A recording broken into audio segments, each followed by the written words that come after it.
Ce qui est passionnant avec Eugénie Grandet, en fait, c'est que c'est un film qui se passe au 19e siècle. Et pourtant, c'est un film qui, quand même, est profondément moderne. Il y a plein de thèmes qu'on retrouve. Des thèmes liés, donc, ce que dit Marc Duguin, notamment au capitalisme, aussi à l'émancipation des femmes, aux droits des femmes, et aussi un peu à des thématiques liées à la nature. Et c'est aussi ça qui t'a intéressé, toi, dans cette relecture moderne, dans ce travail d'adaptation moderne de Marc Duguin, c'est le fait que ça fasse autant écho à notre époque, alors que ça a été écrit il y a plusieurs siècles. Très certainement. Moi, franchement, je me souvenais pas en fait de la lecture de Eugénie, sinon comme étant un instrument de torture. J'avais pas du tout aimé mais c'est vrai, j'avais pas du tout aimé le roman. Je l'avais lu, je pense, au collège, peut-être tout début du lycée. Ouais. Et en fait, j'étais beaucoup trop jeune pour lire un roman comme ça. Je comprenais pas le roman, je le trouvais dur, je le trouvais âpre, et je suis complètement passée à côté. D'accord. Et du coup, quand Marc arrive avec le scénario, je vois Eugénie Grandet, je me dis non, c'est pas vrai.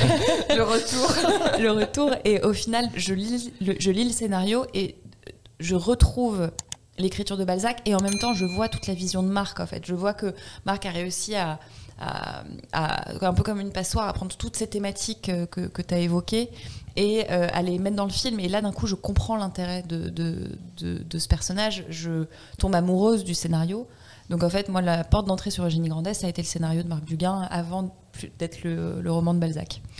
Donc voilà, et sur la modernité que tu évoquais, c'est complètement ça, toutes ces thématiques sur le début du capitalisme, sur la place de la femme, sur l'homme par rapport à la nature. En fait, je me suis rendu compte que Eugénie Grandet, c'était un peu une chronique de l'époque de Balzac, mais qui est encore en transparence tellement valable aujourd'hui et tellement intéressante sous d'autres formes. Tu vois, évidemment, ça a évolué, mais...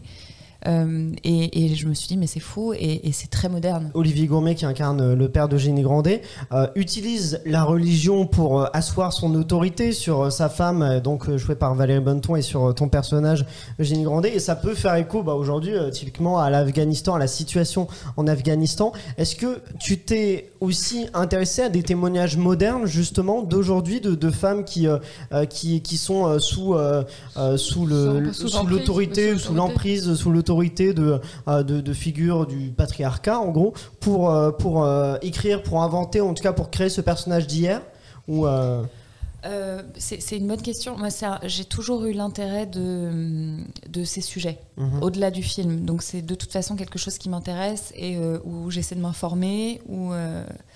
moi, j'ai grandi dans une famille où le patriarcat n'est pas présent. Ça n'existe pas. Mon père, je pense, ne comprend pas comment la misogynie peut exister chez un homme. Donc, en fait, j'ai grandi avec cette idée que ça n'existait pas. Mais après, on grandit, on se rend compte que en fait, la réalité est évidemment beaucoup plus complexe. On commence à rencontrer d'autres personnes, à voir ce qui se passe ailleurs dans le monde. Donc, au-delà du film, c'est de toute façon quelque chose qui m'intéresse, qui m'importe, et où je regarde beaucoup de témoignages, et donc c'est quelque chose d'important pour moi, ouais.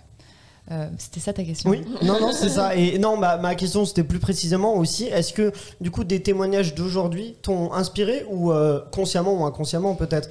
Dans ta réponse, ouais, c'est ça, c'est plutôt inconsciemment. Je pense inconsciemment. En fait, je pense que je les avais à l'esprit. Là, la situation que tu as évoquée en Afghanistan, elle était évidemment différente au moment du tournage. Mais oui, on y pense, en fait. On se dit que cette jeune femme coincée entre le poids de l'argent et le poids de la religion, elle existe encore aujourd'hui. Et elle existe encore, mais presque, entre guillemets, du niveau de génie dans plein d'endroits dans le monde. Ouais.